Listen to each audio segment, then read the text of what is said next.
வழிகாட்டி கொண்டிருக்கின்ற எங்களது பொறுப்பாளர்கள், மத்திய அமைச்சர் மற்றும் கோர் கமிட்டியில் கலந்து கொண்டிருக்கின்ற அத்தனை மாண்புமிகு நிர்வாகிகள் அத்தனை பேரையும் கருத்தோடு இன்று முதலில் தேர்தலுக்கு பிந்தைய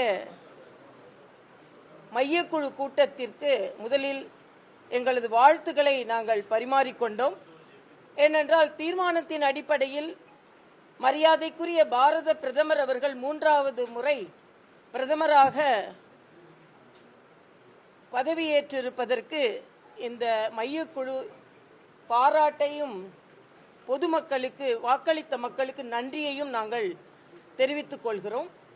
அதே போல தமிழக மக்களுக்கு, ஏனென்றால் பாரதிய ஜனதா கட்சி தனிப்பட்ட முறையில் ஏறக்குறைய 50 லட்சம் வாக்குகளையும் கூட்டணியோடு சேர்ந்து 80 லட்சம் வாக்குகளையும் பெற்றிருக்கிறோம். இது தமிழகத்தில் ஒரு மிகப்பெரிய சாதனை. அதனால் வாக்களித்த அத்தனை தமிழக மக்களுக்கும் எங்களது மனமார்ந்த நன்றியையும் வருங்காலத்திலும் எங்களுக்கு ஆதரவு தர வேண்டும் என்ற நன்றியுணர்ச்சியோடு வாழ்த்துக்களையும் நாங்கள் தமிழ் மக்களுக்கு பகிர்ந்து கொள்கிறோம். அது ஒரு தீர்மானமாக நிறைவேற்றுகிறோம். அதே போல மரியாதைக்குரிய முருகன் அவர்களுக்கு தமிழகத்தின் சார்பாக அமைச்சர் பதவி அளித்திருப்பதற்கும் நாங்கள் மையக்குழு சார்பில் எங்களது நன்றியை நாங்கள் தெரிவித்துக் கொள்கிறோம். இதே போல மையக்குழுவில் ஒரு நேர்மறையான அரசியலை முன்னெடுத்து செல்வதற்கான தீர்மானங்கள் நிறைவேற்றப்படுகிறது.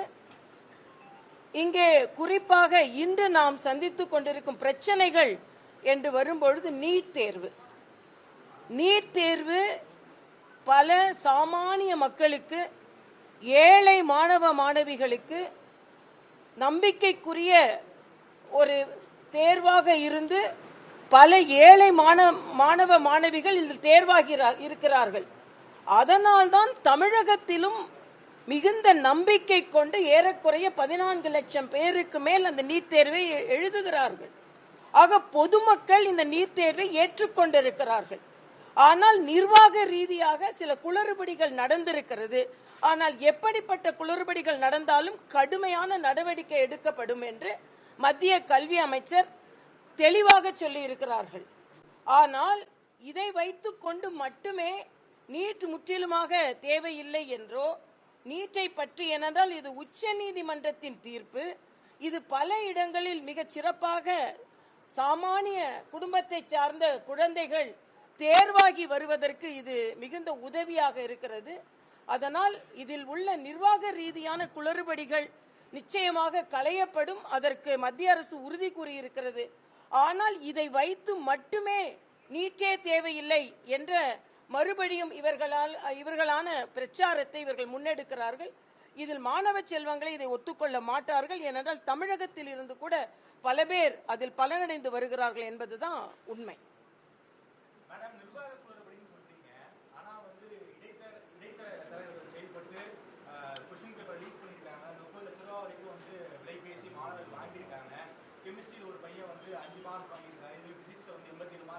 இல்ல அதுதான், அது எல்லாம் இல்ல அது நிர்வாக குறைபாடுதான், வேற என்ன குறைபாடு?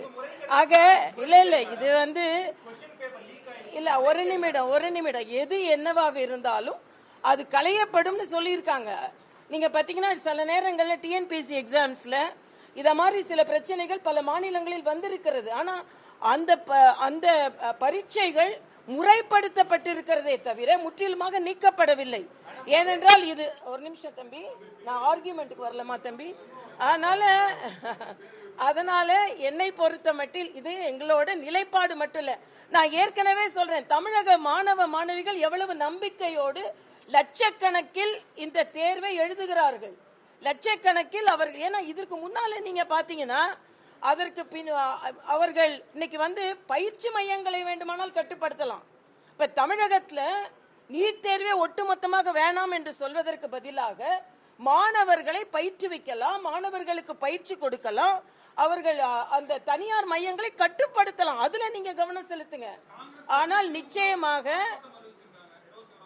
இல்ல ஆர்ப்பாட்டம்லாம் அறிவிக்கட்டும். ஆனா யார் காலத்துல நீட்டை பற்றி ஆரம்பமாகினது, யார் காலத்துல அவர்களுக்கான விதை விதைக்கப்பட்டது, யார் காலத்துல யாரோட மனைவி அதுக்காக போராடி உச்ச நீதிமன்றத்தில் அதற்கான அனுமதியை வாங்கி தந்தார்கள், இதையெல்லாம் நீங்க பார்க்கணும்ல. அவங்களே தான் உச்ச நீதிமன்றத்திற்கு முன்னால் நின்று பேட்டி கொடுத்தாங்க. யார் நினைத்தாலும் நீட்டை தவிர்க்க முடியாது, ஏனென்றால் இது உச்ச நீதிமன்றத்தின் தீர்ப்பு. உச்ச நீதிமன்றம் இப்ப என்ன சொல்லியிருக்காங்க, இதுல உள்ள என்ன சின்ன பிரச்சனைகள் இருந்தாலும் அது முற்றிலுமாக களையப்பட வேண்டும் தான் உச்ச நீதிமன்றமும் சொல்லி இருக்கிறார்கள். ஆக நம்ம சட்டத்தையும் மதிக்க வேணும், சட்டத்தையும் மதிக்க வேணும். அதைத்தான் நாங்கள் இங்கே தெளிவாக சொல்கிறோம். நான் எங்களது கருத்தை இல்ல நீட்டை பொறுத்த மட்டில் எனது கருத்தை நான் மிக தெளிவாக பதிவு செய்து விட்டு வேற ஏதானா கேளுங்க. அப்புறம் அடுத்தால மரியாதைக்குரிய அண்ணன் அவர்கள் தமிழகத்தில் நிலவி கொண்டிருக்கின்ற சில பிரச்சனைகள் பற்றி அவங்க பேசுவாங்க.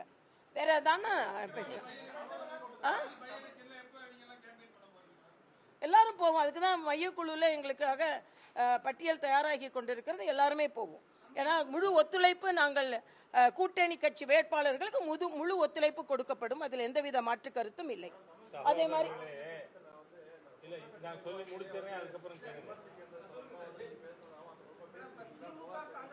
யார் சொன்னா இதெல்லாம்? இல்ல நான் எங்க பிரஸ் மீட்ல என்ன சொல்லியிருந்தேன்? இல்ல ஒரே ஒரு நிமிஷம். இதுல என்னமோ நான் இப்ப புகார் தெரியும், நான் இன்னும் பேச ஆரம்பிக்கல. என்னோட சப்ஜெக்ட் என்னதான் வருது, அதனால தவறா தயவு செய்து சொல்லாதீங்க.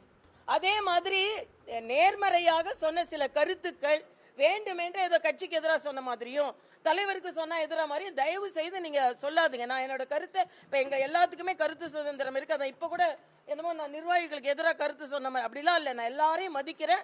இந்த கட்சிக்கு நான் நன்றி உள்ளவளாக இருக்கிறேன். ஏன்னா நான் 5 ஆண்டுகள் கழித்து எனது விருப்பத்தின் பேரில் கட்சியின் நடவடிக்கைகளில் கலந்து கொள்ள வேண்டும் என்று நான் வந்திருக்கிறேன். இன்னைக்கு கூட எனக்கு கோர் கமிட்டியில சிறப்பு அழைப்பாளராக அழைக்கப்பட்டிருக்கேன். அதனால நிச்சயமா கட்சி நிர்வாகிகள் மீது எனக்கு எந்த மனவேற்றுமையும் இல்லை. தயவு செய்து அதை மாதிரி கொண்டு போகாதுங்க. எல்லோருமே இணைந்து பணியாற்றி கொண்டு இருக்கிறோம். சாதாரணமா சொன்ன கருத்து சில நேரங்கள் திரித்து சொல்லப்பட்டிருக்கிறது என்பதான் எனது கருத்து. இதனால நான் தனியா விளக்கம் கொடுக்க தயாரா இருக்கேன். இப்ப அண்ணன் இந்த மாநிலத்தில் உள்ள சில பிரச்சனைகளை பற்றி அவர்கள் பேசுவார்கள்.